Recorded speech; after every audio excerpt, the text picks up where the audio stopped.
Welcome to the Will and Dave Show, where we talk about hard things whether it is comfortable or not. We think these conversations are necessary and important. We think that having different opinions is crucial to a healthy discourse. So please, sit back, get comfortable, and enjoy. Hey, William.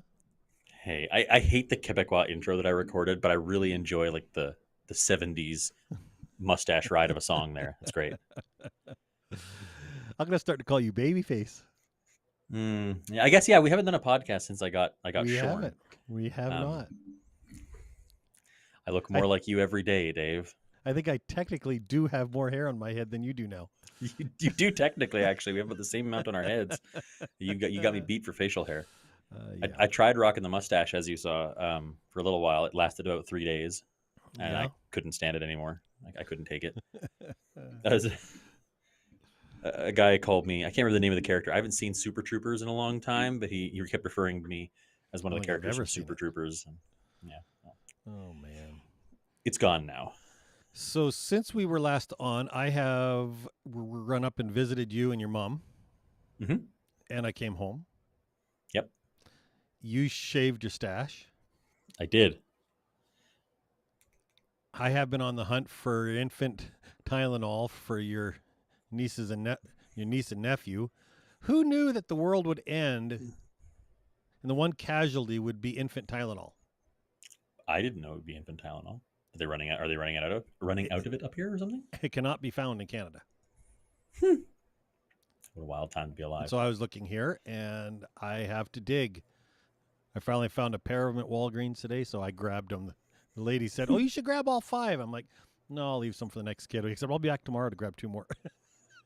I'll give somebody else a chance before I snap. Well, the next kid will just be Levi instead of Kendra. That's right. Zing. Zing. So yeah, so that is the world that I live in, looking for infant Tylenol for Yeah. for the littles. My world's been busy. I mean, it's the final month of crunch Right. for the new year, and we find out how busy our new year is going to be. But we're down to only having 1 week of vacation this year, so if that's any indication of how busy it's going to be, it's probably going to be busy in the new year too. You live in the Communist Republic of British Columbia. You get all kinds of vacation time. Not really. Just No. take it. Just take that vacation. I get sick days, but our employer, being the gentleman that he is, and the person who dislikes those sick days, which I think it's valid for him to dislike them. He's adhering to employer. the letter of the law, if not the spirit. But he's passed the offer on to us that he's happy to pay out any sick days that we don't use at the end of the year. Think of it as an incentive to not take them. To not take He's them. happy. He's happier to reward us to show up to work as opposed to pay us to not show up to work. There you go. Which I think is a perfectly valid, if not admirable, way of looking at it. So. I think more employers should Speaking probably do that. of your employer, Yes. my brother, he is one of the sponsors of this show, Northern Trust. Right. We've been collecting checks for that sponsorship for a month now and haven't put out a show. It's awful. Yeah. As if he pays us. He's never given us a check for the show. No, What he's a giving you schmuck. money for the show. He He's gives you forced money. you to take cash for it. He hasn't given me anything for the show. He hasn't given me anything for the show. No, I thought he gave you money for the show. No. Anywho, Anywho, our Exposed. sponsor, one of our sponsors, is Northern Trust in Fort St. John. If you happen to be in Fort St. John and you hear this show, would you call Northern Trust 250-787-3033, ask for Mallory, and ask him why he hasn't sent a check to the Will and Dave show yeah, for the sponsorship and for all the abuse he takes as a sponsor on the show. yeah, do it. I dare you. I double dog dare you. Yeah. We're also sponsored by Stitched by Susan. Now, if you've been a long-time listener of the show, you'd know that I jokingly refer to it as Susan's quilting empire, or her burgeoning quilting media empire. As it turns out, it's not so much of a burgeoning quilting media empire as much as it is a quilting empire at these points, with her social media exploding as it is, her podcast doing fantastic, but also her actual quilts and quilting lessons also taking off. So we implore you, if you have any interest in quilting or appreciation for quilting, even if it's not something you want to do yourself, look up Stitched by Susan and all of her subsidiary social media accounts, whether it be on Instagram, whether it be on Pinterest. You can find it all under Stitched by Susan. The podcast is under Measure Twice, Cut Once. We can't recommend it enough, and she has been the longest sponsor of our show, both financially and emotionally. Even more than Northern Trust, who if you It's a low bar. If you forgot that number, it's 250-787-3033. Phone, ask for Mallory. Do not ask for Dave, because that'll be a waste of your time. Ask for Mallory and say, why haven't you sent a check to the Will and Dave show?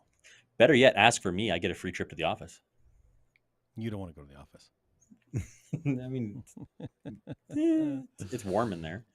So, yeah. So this week, we're sort of on an off week as, we're in the holiday mode. So I figured we'd hit on evil Trudeau and Bill C-21.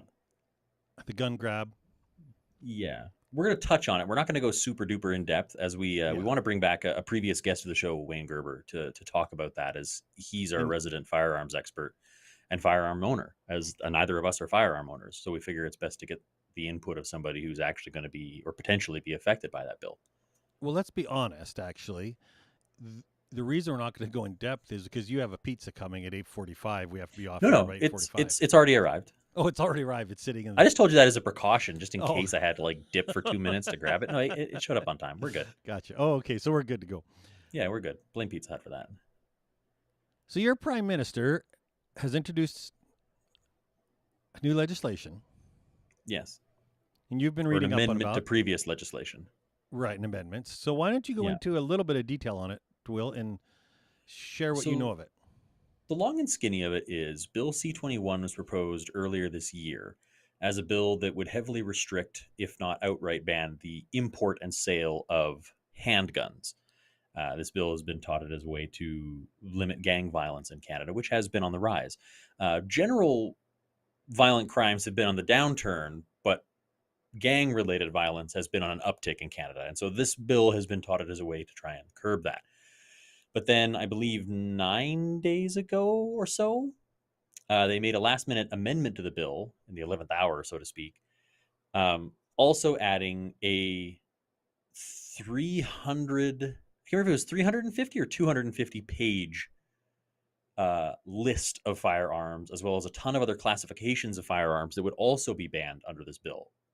Banned for sale currently. They would be legal to own, but not legal to operate, shoot, take to the range, or transport from your home without very, very, very difficult and express permission from the government. This bill and this banning would include anything. I'm trying to remember exactly how this works. Anything with a detachable magazine, anything that has a magazine that contains more than 5 cartridges, anything that is assault style, which is a terrible descriptor. It also specifically bans things like the SKS. If you know much about firearms in Canada, you know the SKS is a very, very prolific sport and hunting rifle. It's a cheap to manufacture Soviet rifle. People tend to run like the Chinese knockoff, the Norinco, but it's estimated there's anywhere between 200 to 500,000 SKSs privately owned in Canada. It's hard to know exactly how many because it's not a restricted firearm, so they don't have a registry showing just how many people own an SKS. For the Which is part record, of the I'm scrolling through as you talk. I'm scrolling through a list of the firearms which are banned. You can keep on talking because this is yeah. a hell of a long list. That's what most of the pages of this amendment are. The actual the language of the amendment is very short, but then they have hundreds upon hundreds upon hundreds of specific firearms that they're banning. There's been some fun and confusion on the internet because one of them is the Black Rifle Company or Black Rifle Limited. I can't remember which it is, which people took to mean Black Rifle Coffee Company, including Black Rifle Coffee Company, who tweeted about it to Justin Trudeau, being like, "What? Really? You don't want our fresh coffee grounds?" I'm sure they're smarter than that. I'm sure it was just to poke the bear. Oh yeah, they are. They are. But the internet, some people who've seen that story were not smart enough to make that distinction, which has been very funny. There was also a misnomer of the what's it called, Black Bear rifle or something to that effect, which people took to mean a specific brand of airsoft rifle, which it was not. It was reference to a very, very, very small batch of firearms made by a particular company during the Afghanistan conflict of the 2000s. So Anywho, for the record, I'm about halfway through the list so far. yeah, it's a gargantuan list. It is not like a last minute amendment. It is a restructuring and repurposing of the bill. It's going to be a very interesting time watching as this tries to pass The because rocket launchers have been banned. who knew? Because the Liberal Party is losing support from some of its core groups over this bill. Most notably, I believe it was yesterday or the day before, what are they called? I'm going to find it here quickly because I want to get the name right. But it's a Native American, indigenous group. And I'm trying to find it. But one of the largest indigenous groups in Canada, in Ottawa specifically, they voted to oppose it, and they've already drafted legislation to take it to court if it passes. So The National Policeman Association or something. I can't remember. God, I lost all my links because I closed everything. The AFN was the first group. Sorry, I got to get that right. So First Nation leaders of the Assembly of First Nations, Special Chiefs Assembly in Ottawa Thursday passed an emergency resolution to oppose Bill C-21 because it infringes on their Aboriginal rights. more importantly, they have a hockey player, Carey Price, who has come out in opposition. That one's a big one. Now he voiced his opposition on the anniversary of the shooting in Montreal at the Polytechnics Institute, Yeah, where all which those didn't go women over well. were killed, and that was sort of a faux pas on his part because, like any other day, Carrie, do you really have to do it on that day? Seriously, surely your Yeah, agent is smarter than that. yeah. But But national law enforcement association, I can't remember which one exactly, they have also come out basically saying that the bill is going to do nothing to affect gang violence, and it is a misstep by the Liberal government. And there's also whispers, I say whispers, Jagmeet Singh in a speaking engagement 2 days ago stated in somewhat uncertain terms, he stated that they're in opposition to Bill C-21 due to its infringement on the rights of First Nations people.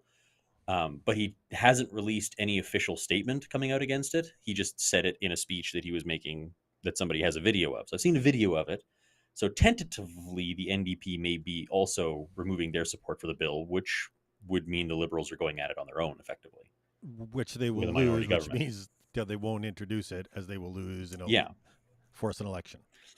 It'll be interesting to see if the NDP actually does that, because currently I think of the NDP as being rather spineless, despite my love of Jagmeet Singh, or Rather once love of spineless? Jagmeet Singh. I think that's being really nice to Jagmeet. It's not I think it's rather being nice to his spineless. party, yeah, They have been to the entire spineless. party. So I would love to see them oppose it, because I mean, no secret, neither of us like this bill. I mean, anyone who's listened to the show or knows me personally knows that I do generally support firearms registration reform, which colloquially tends to get called gun control. I like to be more specific with it. This feels like gun control, not registration I'm still trying to amendments. understand the logic with that. With which, Registration of firearms. yeah, Have you ever known a criminal to register their firearm? some, Seriously?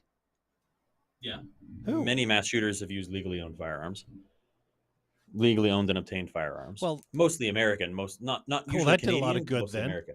Well, that did a lot of good. Which, the lighting? No, the registration.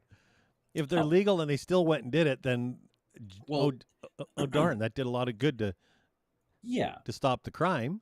I can't speak. I don't have a ton of knowledge as to the legality of firearms used in Canadian mass shootings, partially because there's not that many of them, and they haven't been as high profile as many of the American ones.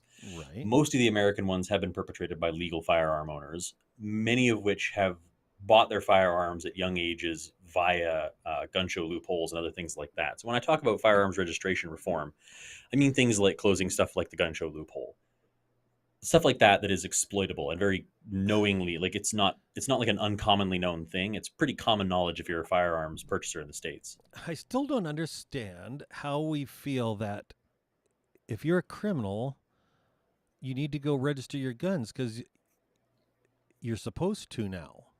I don't In see how regards this fixes anything.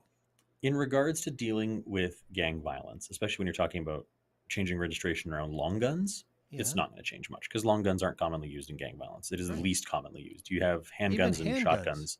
But even Yeah. handguns, they're not going to rush out and Well, register their illegally gotten handguns. no, but if there's a blanket ban on the import of handguns to Canada, it makes it much, much easier to track down illegal handgun imports because that's the only ones that are going to be coming in. So I see, I don't agree with, but I see some inkling of value in banning handgun imports. I don't like it. I think that it is removing a very, It's very large market of sport shooters in Canada and leaving them out to dry it's for spanking the the sake of a good maybe. guys and hoping that you'll punish the bad guys, Yeah, which is just yeah, ludicrous to me. yeah. That Firearm bans are not a way to curtail violence, especially gang violence. It's not a proven method of doing that. I think that's an understatement. Yeah, you're much better off trying to reform and fight the underlying causes of gang violence, like the profitability of the drug trade, things like that. Like this is a small piece, but a piece of why I generally support the legalization or at least decriminalization of a lot of narcotics, is because legalization and or decriminalization hurts the black market. Like the market for cannabis, the illegal market for cannabis has tanked largely. It's not gone, But it took a massive hit because everyone and their mother would rather just go to a weed store down the street and buy it legally. It'll be more expensive, but you're not breaking the law. People's laziness will win out over their desire to get cheap weed almost every time. And I feel like decriminalization of a lot of hard, not all, but like some harder narcotics that are going to exist regardless, it's better to have them be regulated and be taxable. And you hurt the black market for those sorts of things, which means that being in a gang is just less profitable. So I thought that about weed here, and yet I was on the phone. No, I was with a guy the other day. We were talking about it, and he said actually it's less expensive at your local dealer, and not at the store. Now I don't know in Canada, but it here, is. But I just mean that so here people, the incentive is still to go to your local corner dealer and not to go to sort the of. weed shop, If you're Jim Bob, who's never broken the law in his life right? and wants to get high, Right. like for me, it is easier for me to walk down to the store. I'll pay 25% more, but I can just walk down the street to the store and buy it, as opposed to trying to find a guy who knows a guy who hooked me up with a guy, and maybe that guy's trustworthy or not. Me as a first time potential offender, I will pay the extra 20% to just go buy weed at my local store and have it be legal and above board because I'm lazy more than I am cheap. And generally speaking, if anything, the market for food delivery services lately has proven that we are willing to pay a premium if it means we don't have to leave the house and put effort into getting the things we want. So let me be the only one maybe to burst your bubble. I have not ordered a DoorDash or Uber Eats ever, and I will not spend that formula because I could drive to the store for less than it costs Uber Eats to come, and I will not. Yes, I agree. I generally don't either. I can count the number of times I've done it on like two fingers.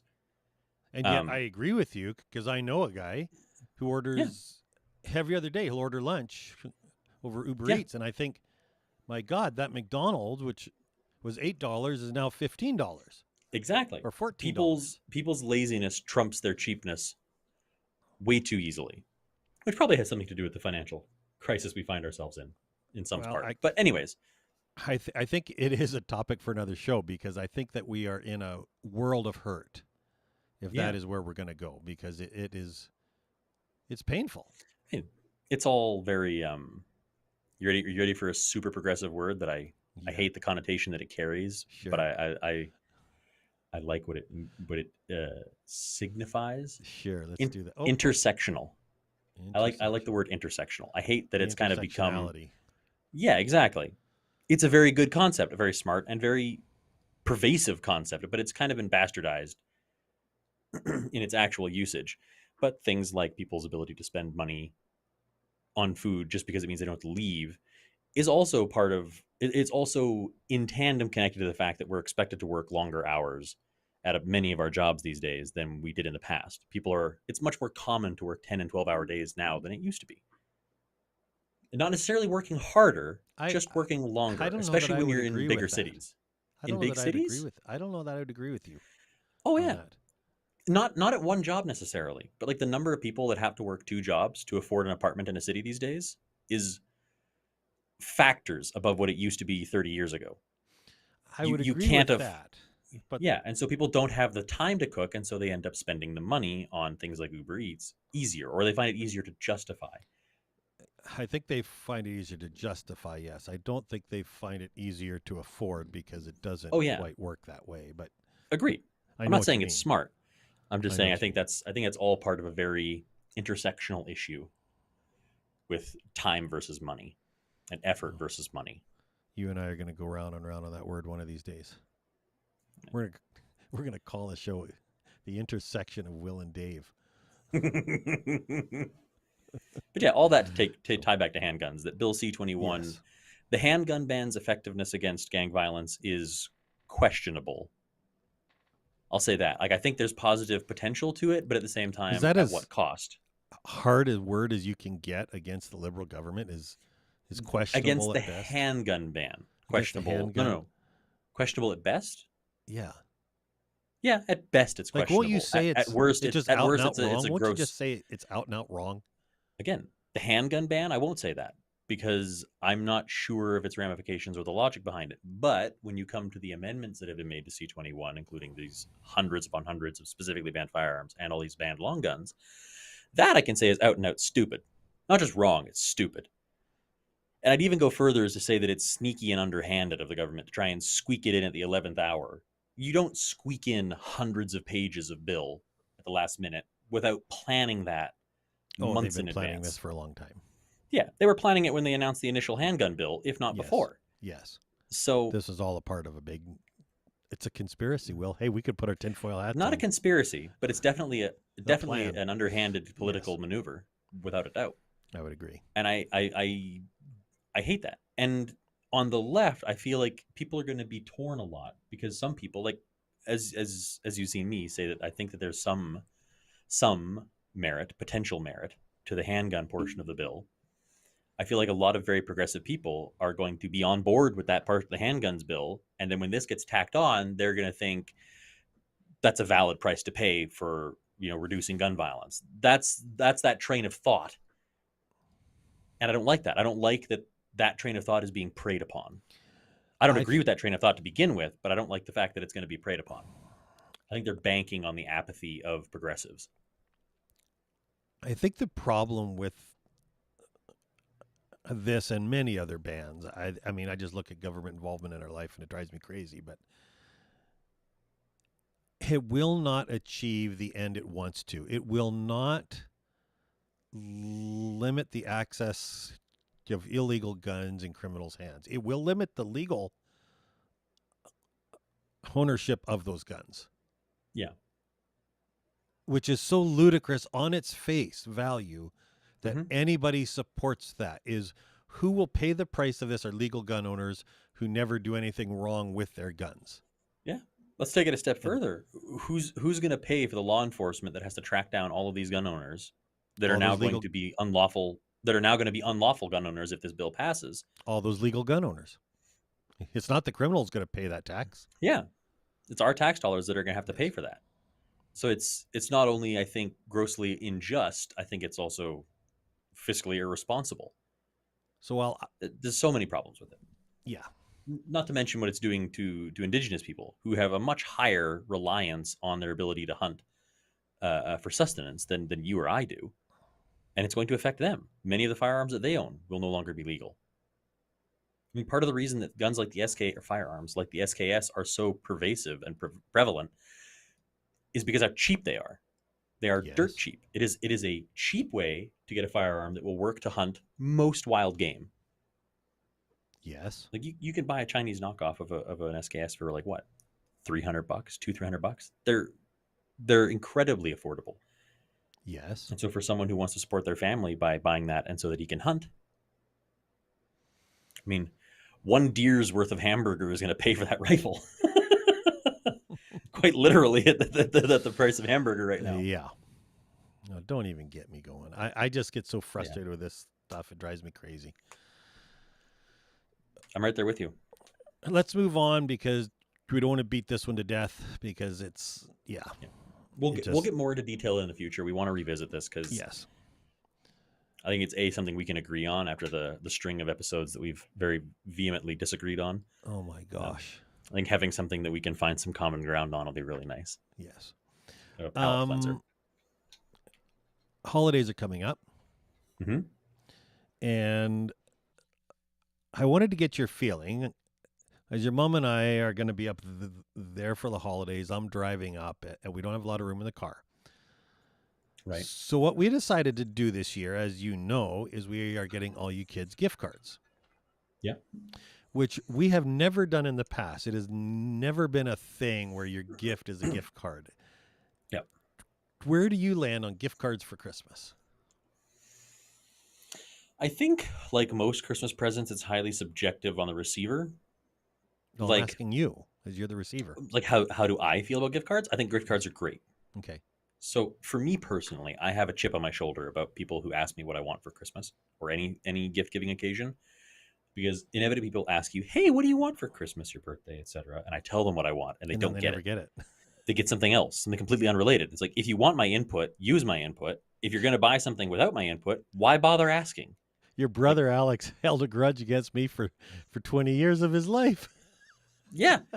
So I think gift cards are great because you'll never buy the wrong gift. especially if you give it with like some people think There that is gift that. cards are super impersonal. Buy a nice card, write something heartfelt in it. Now it's personal and flexible.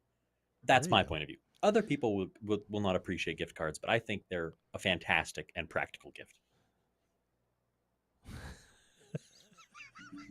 I mean, Did I you see the do. comment from your brother?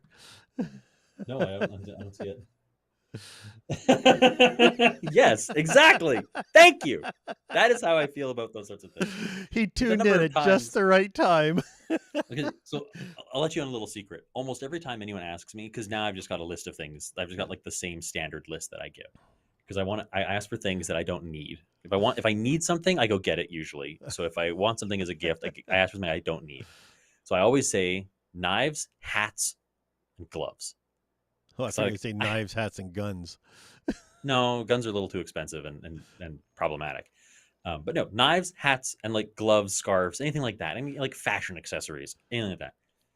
You know what I want? I have gotten those things once in 20 odd years of using that answer. You know what I want? What do you want? I want a Maserati. You gonna get one? Not for Christmas. I am going to get a Okay. Maserati, but not for Christmas. You're not getting it from me. I can tell you that now. I might try to find like a little Hot Wheels Maserati for you. Stick it in your stocking. And Alex, if you're still listening or watching, I finally, after how many years, I got you Rock'em Sock'em. When it didn't matter anymore, just the anticipation for 20 years should mean something. You're really playing the long game there, Dave. Oh, man. So, yeah. So it's a new thing for us. Have we decided, Mhm. we're traveling a lot, so we're not going to be anywhere where, and it's hard to haul gifts. And so we thought, hey, we'll do gift cards this year. And we've It makes never good done sense. that before. I'm not sure how I feel about it. Well, you can feel better knowing that you're making me happy. Well, here's the problem with it, though. I don't get to rush out on Christmas Eve and get all the gifts that I forgot to get the 2 months How is before that a problem? Christmas. I Because thought that was a perk. that's like a dad thing.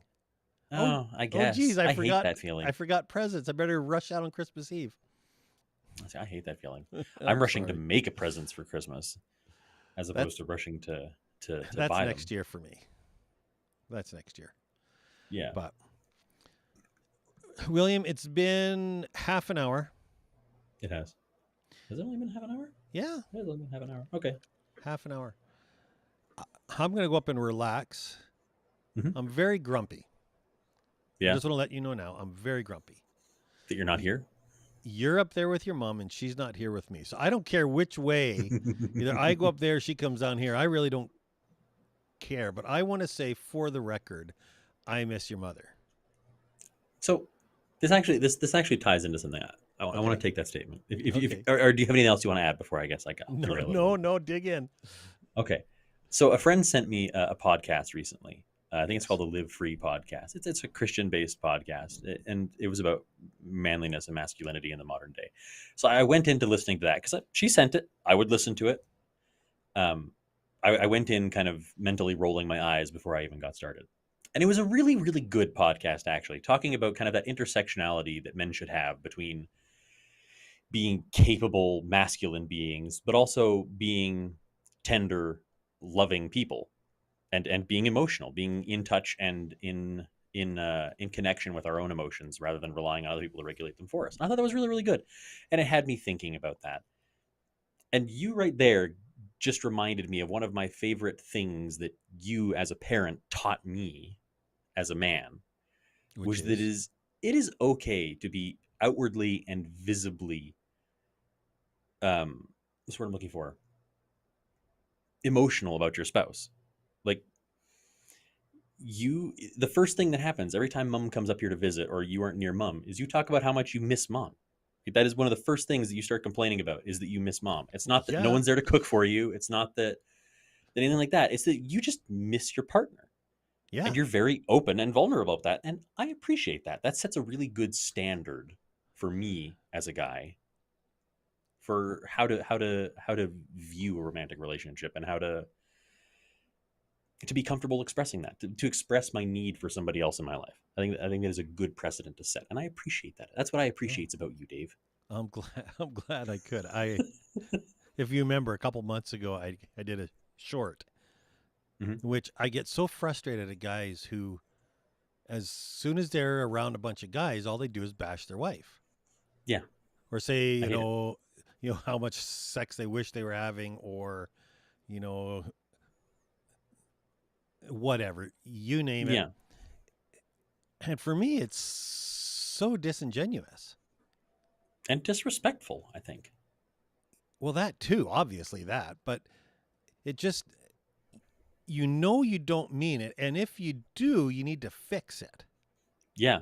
It's not a condition that's not fixable. And when I think about that, and I mean, obviously I love your mother, and I have to tell a story. It's a short one, I promise. Okay. So this afternoon I've been working on visa reconciliation for my job, and I hate visa reconciliations with a passion. And I'm fighting my way through this one this morning. And I called your mom for some help, and she walked me through it. And I swear to God, and I mean that literally, I swear to God, I swear on my soul that if I ever own another business, I will not have a credit card. And it's not because of Dave Ramsey. It's because of how much bloody work they are to do the bookkeeping for. Never. And if I do, I believe you. I'll never use it because it is the biggest pain in the neck. And I grew in my estimation of your mother this morning 5 zillion% because for all those years I ran our business, and I ran around with a credit card, and I spent money like it was candy. And not that the spending money was wrong, but don't use the bloody Visa card because it made her life miserable. And if you don't keep the receipts, it's really freaking miserable. And so it just, I don't know. I used it in our business. I used it for the points and all that nonsense. And can I get that? But man, oh man, it's a hassle. pain in the derriere like you would not believe. So this morning when I'm doing that for 5.5 hours, I'm working on visa reconciliation for 2 months. And I realized at the end of it, if I didn't love your mother before, I definitely did after, because she put up with years of crap. And here's the part, as I told her this, and we were talking about it, and she said, I was doing all that and raising a family. Mm-hmm. And that to me, I mean, your mother's a saint. Yeah, she did a bang up job. All my problems and my foibles are my own. I didn't inherit or they those. come from the male side of you, from the patriarchy, not the matriarchy. But yeah, no, I have more respect for her after working on bookkeeping the past few months than I ever did before. But at the risk of getting too sappy, yeah, mother sets a good example for hard work and determination. Yes, without a doubt. And you have set a hard to match example of appreciation for that. Especially, I think in the latter years, as I've been an adult, I think you've set a good standard for being appreciative of everyone in our family. You regularly reach out to people and just tell them how much you appreciate them. That level of expressing of love is a wonderful standard for you to set for your kids. So here's a hint for all of I can't even speak. For all of you who are going to watch this episode, all 3 of you, you should do that. But here's the real thing you should do: is you should go out and look for somebody that you don't agree with. Go for coffee with them and just listen to them.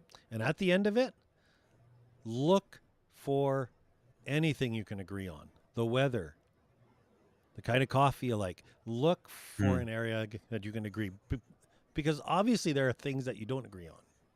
Look for things where you agree. And that is a foundation you can build on. I normally do that at the beginning of the show, and we do the reason we do this. And I forgot.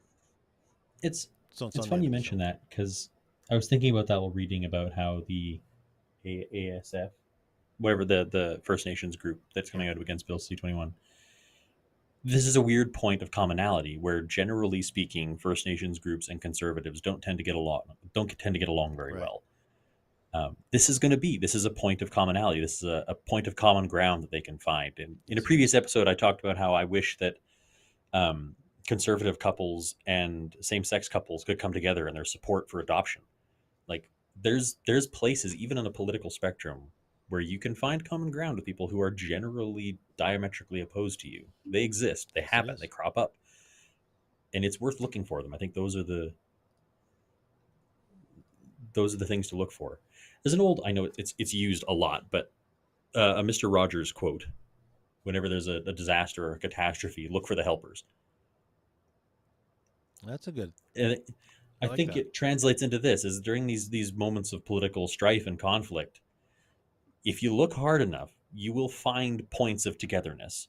They might be politically motivated and they might be kind of shallow and cynical, but they exist nonetheless. And Right. I think that our time is better spent looking for those than looking for funny Black Rifle Coffee memes to joke about. I think we're better off both in terms of making our country better, but also our own keeping our own brains in a better place, looking for that togetherness, looking for the helpers. Yeah. I agree. I think your brother agrees because, hey, what do you want for Christmas? I love that. I'm going to put that back up only because I can. Alex, you're the star of the show tonight. Thanks for tuning in. Well, folks, once again, we're near the end of the show. William, do you have anything to say to our fine viewers? I do. Stay safe. Don't die. Have a good night.